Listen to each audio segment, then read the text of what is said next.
So when it comes to the idea of roster construction, the Detroit Lions follow a couple of simple but very effective philosophies. The first of which is to build from the inside out. And what that means is building the trenches first, offensive and defensive line, and building out to the skill positions from there. Because the idea is if you're good in the trenches, you're going to have a pretty good baseline and you'll be good most of the time. And the skill positions will be able to flourish if the trenches are taken care of.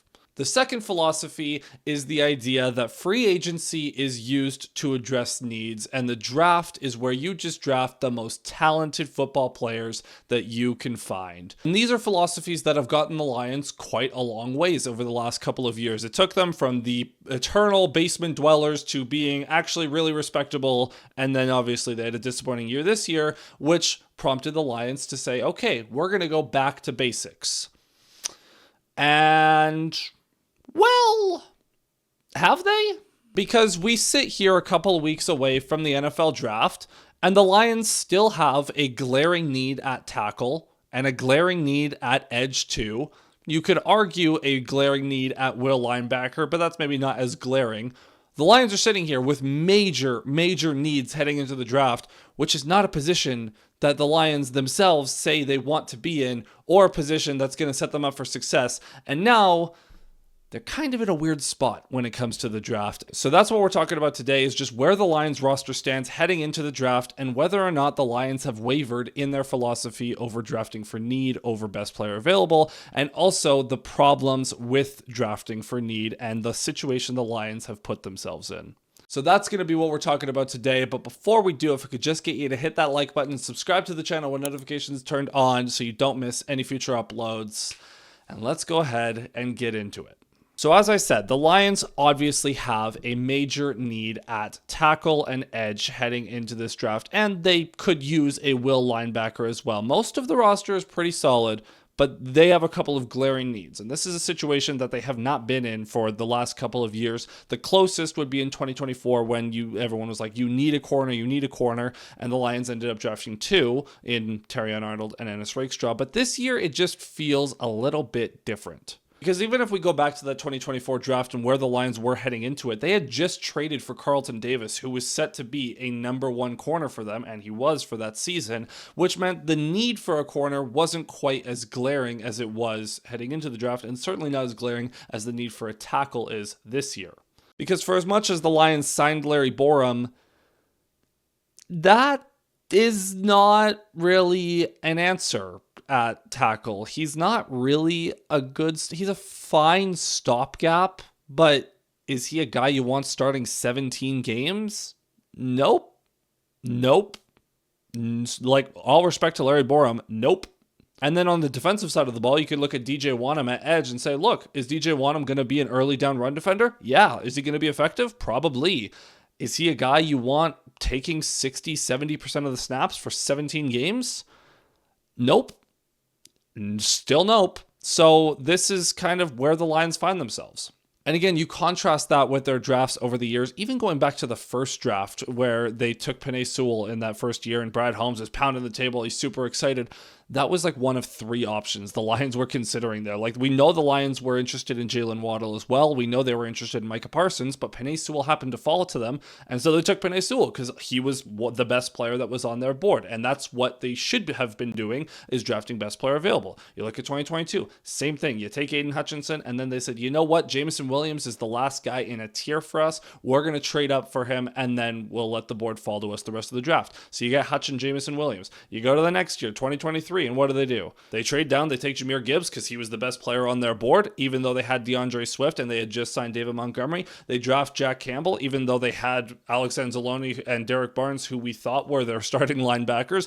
They bring in Jack Campbell, and those two picks look to be slam dunks. Like, they were absolutely fantastic. And that's what drafting best player available gives you, the ability to just take talented football players and figure the rest out later.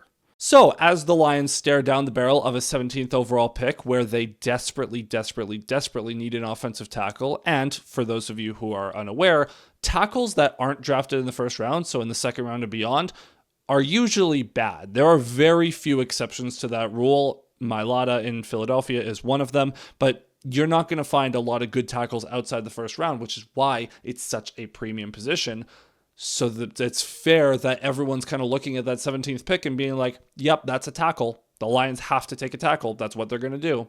Now, the Lions are fortunate that there are a good number of tackles in this draft, and so it shouldn't be a problem drafting one at 17th overall. However, that also brings us into the other problem with drafting for need is, it pigeonholes you into forcing yourself to draft a position of need instead of taking the best player on your board. But also, if other teams know that you have a need, anyone else who has the same need is going to try to trade up to snipe one of your players. The two guys that are being talked about the most when it comes to the Lions pick at 17 are Blake Miller and Caden Proctor, two very good offensive line prospects.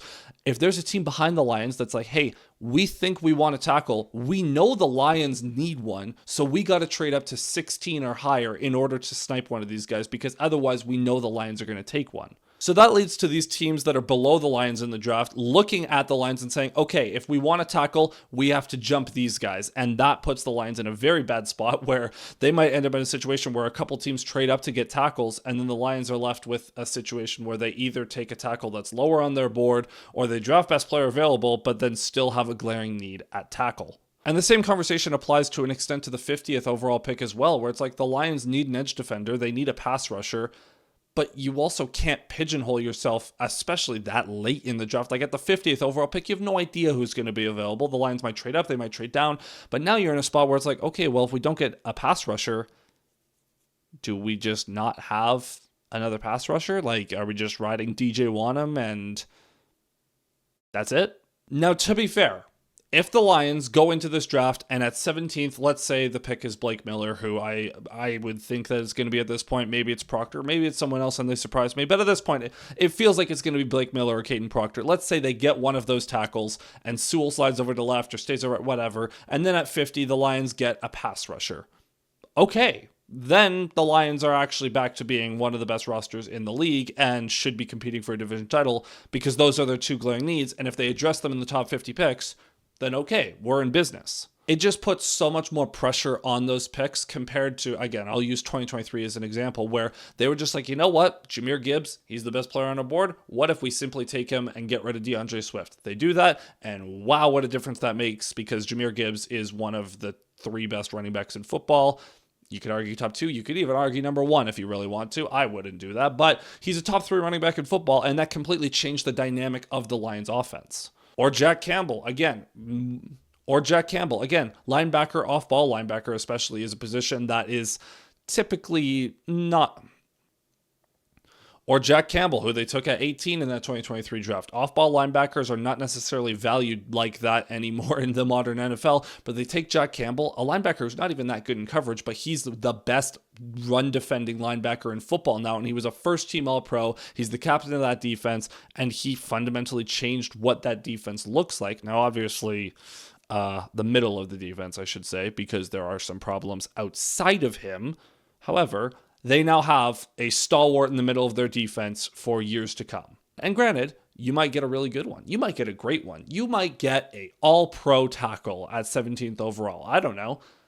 But forcing that pick versus having the luxury to just do what you want just makes it a little bit different. This isn't to say that the Lions are screwed in the draft, but it is to say that there's a lot more pressure on them to hit on these picks, or if their board is falling a certain way, if there's a run on tackles for the Lions to then trade up to get a guy that they like so that, again, their offensive line is complete. You look at last year and you lose Frank Ragnow. Kevin Zeitler is replaced with a rookie. You got Christian Mahogany starting at left guard. Taylor Decker's battling injuries, and the offensive line was not good. It was fine. It was average at best. Sometimes it was very bad, but like at best they were middle of the pack. And the offense put up points, but they were way too reliant on those explosive plays from Gibbs or JMO, like these big chunks that weren't exactly sustainable. And then when you get into the flow of the game, the Lions just couldn't get points on the board often enough, and they couldn't show up yardage consistently enough to give their defense a rest. You look at that Eagles game as the chief example, where the offense just couldn't do anything, even though the defense did everything in their power to win that game. And then on the other side of the ball, obviously everyone's noted the problems at edge, and Look, the Lions want to be a defense that stops the run primarily and forces you into passing situations. They couldn't even do that last year. Even with their 5-2 front, they ran 3 linebackers more than pretty much anyone in football last year, and they still couldn't stop the run. And when Brian Branch went down with the Achilles injury, it completely fell off a cliff. So, again, the Lions have lost their way. They've lost their fundamentals. That's kind of the gist of it. This is their chance to get back. They put themselves in a weird spot with the draft, and it's not a good spot to be in. However, it also has put them in a spot where if they hit on these picks and you get a good tackle and you get a good edge defender, sky's the limit. And I mean that genuinely. This is not to say the Lions are a bad roster. The Lions are still one of the most talented rosters in football. And again, if they get a tackle is what I'm more concerned about. If they draft a tackle, I'm still going to say the Lions are going to compete for the division next year. Why not? They've got a good schedule, and again, they're getting back to basics and they fixed some of their needs in the offseason. They should be competing for a division title and they should be in the playoff picture. But it also puts them in a situation where the floor might be a little bit lower if they don't address these needs and address them in a major way.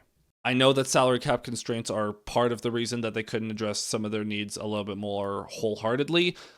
That said, that's what the draft is for. And Brad Holmes, it is now on you to deliver with those picks. And the idea is you don't pick as high as 17 again for a while. So that's going to be it for this video. And I know that this is a bit of a weird one. And I know I'm really hammering home the point about the Lions' needs and how bad of a position it is for the draft because it allows your rivals to take advantage of the fact that they know what you're looking for. That said, it's not doom and gloom. Like the Lions are still in a good position, and the upside is still tremendous if they are able to deliver. It's just all eyes on Brad Holmes. So let me know down in the comments below how you're feeling going into the draft, some of the tackle prospects that you might be looking at, or just prospects in general that you're interested in. I would love to hear from you guys, and let me know how excited you are for the draft as well. And speaking of which, we're only a couple weeks out. I am going to be streaming the draft for round 1, day 1, and day 2. So rounds 1 through 3. I'm not going to do day 3 because that would take forever. But day 1 and 2 on the Thursday and Friday, I'm going to be live, and I'll have videos breaking down every single pick the Lions make throughout the weekend, and then I'll have a full video breaking down the whole draft class after as well. So make sure you have those notifications checked so that you don't miss those streams coming up in a few weeks here. And then I'll also have some mock draft content coming to you next week as well as we prep for the draft, because again, it's getting closer, folks. So we're going to start looking at these prospects a little bit more wholeheartedly, but again, we still have to focus on the roster as well. So that's going to be it for today. Again, comment down below how you're feeling a couple weeks out from the draft.